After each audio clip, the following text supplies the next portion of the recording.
Paris, August 25th, 1944. A single telephone call was all it would take. One man, one order, one detonator, and the most beautiful city in the world would cease to exist. The explosives were already in place. Beneath Notre-Dame, beneath the Eiffel Tower, beneath every bridge spanning the Seine, beneath the Louvre, the Palais Royal, the Grand Palais, 17,000 pounds of explosives, wired, primed, and waiting. Adolf Hitler was on the other end of the line, screaming a question that had become an obsession. A question that would echo through the final chapter of the war. Brent, Paris. Is Paris burning? It was not burning. And the reason it wasn't comes down to one extraordinary, contradictory, deeply human man. A German general who loved the city he was ordered to destroy. A soldier who had spent his career following orders without question, and who, in the final hours, chose to disobey the one order that mattered most in his life. His name was Dietrich von Choltitz, and almost no one outside of history books remembers him. They should.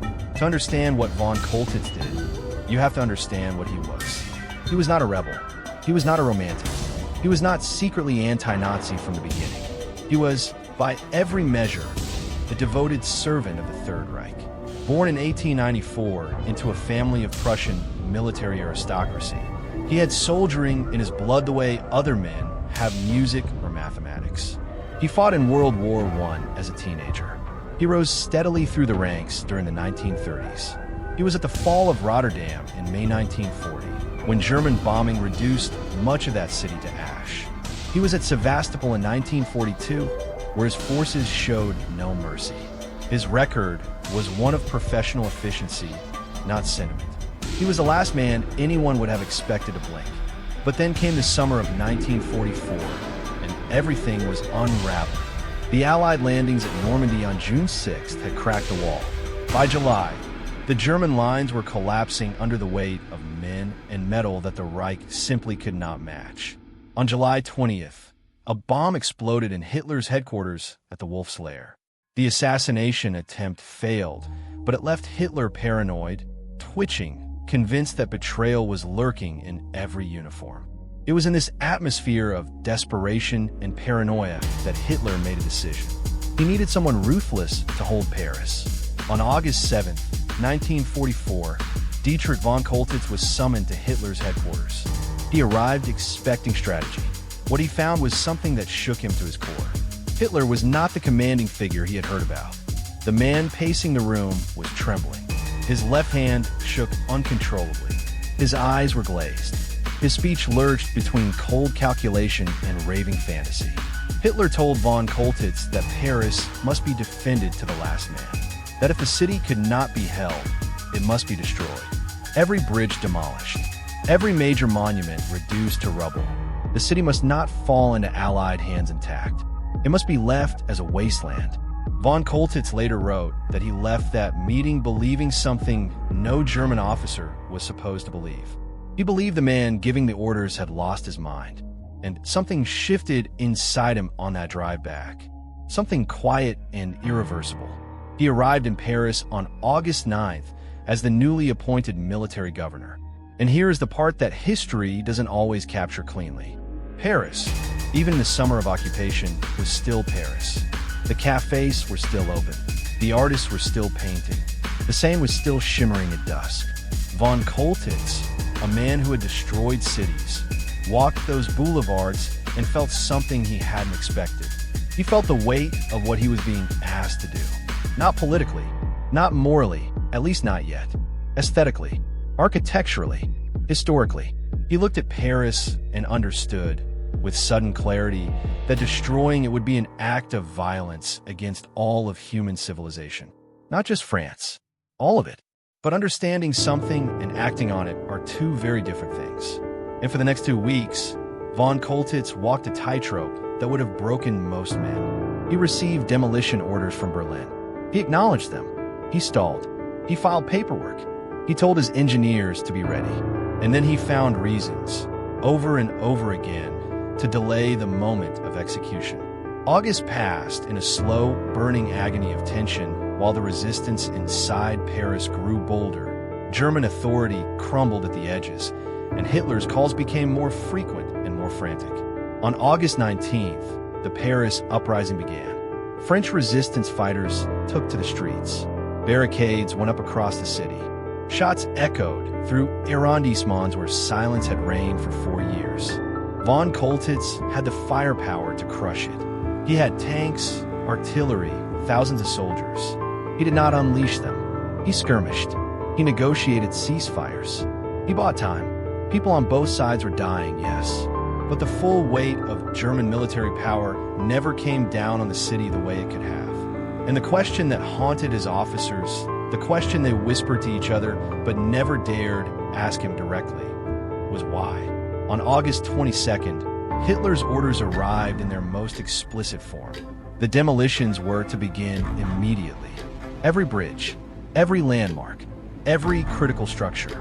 Von Choltitz held the orders in his hands. He set them down. He did not give the command. What was going through his mind in that moment? He left fragments in his memoirs, written years later, and in conversations recorded after the war. He spoke about his children. He had 3. He thought about what they would think of him when they were old enough to understand history. He thought about the soldiers under his command, young German boys who would die for rubble. He thought about the absurdity of destroying beauty in the name of a war that was already lost.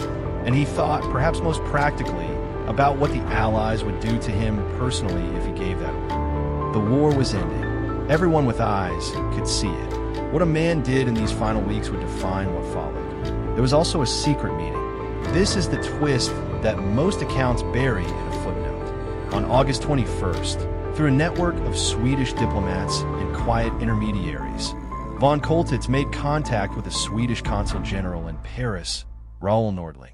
The two men met. Von Choltitz, speaking carefully, in the way of a man choosing every word like a step across ice, indicated that he had no intention of destroying Paris. He was, in effect, surrendering the city before the battle was even over.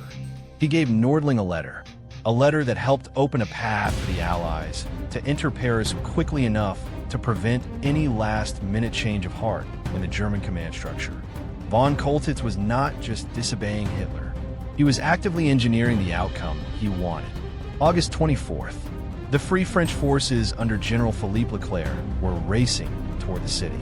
That night, the bells of Notre-Dame began to ring.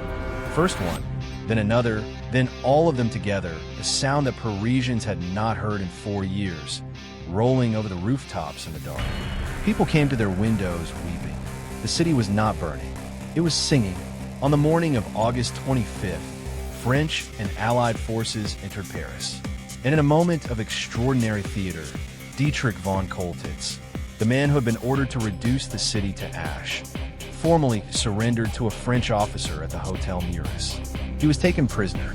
As he was escorted through the streets, Parisians spat at him, threw things, screamed.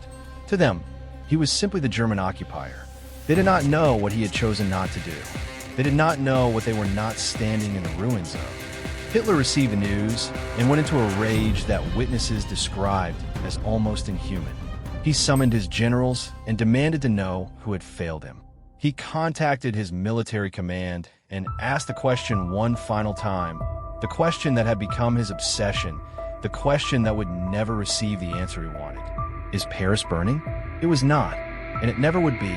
Von Choltitz spent the rest of the war as a prisoner.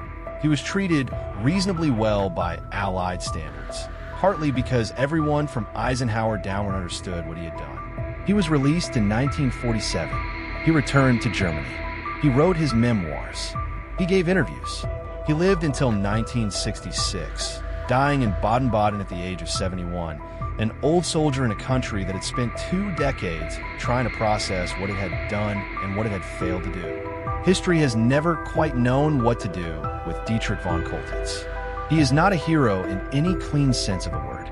He participated in atrocities earlier in the war. He served the regime loyally for years.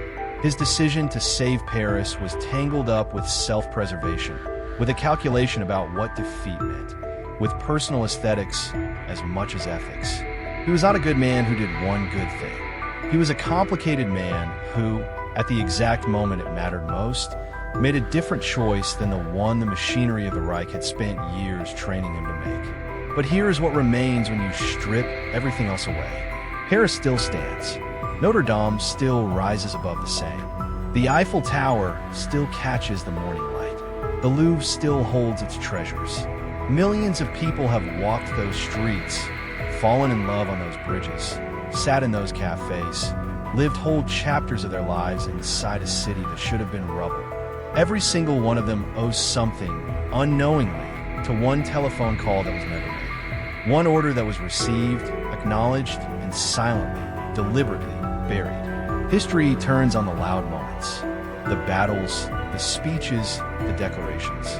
But sometimes it turns on silence, on a man sitting alone in a room, holding an order in his hands, and choosing to put it down. The whole architecture of the world we inherited rests, in ways we can never fully map, on moments exactly like that one. On people who looked at what they were being asked to do, and decided for reasons that were never entirely pure that they would not do it. One man, one silence, and Paris still breathes.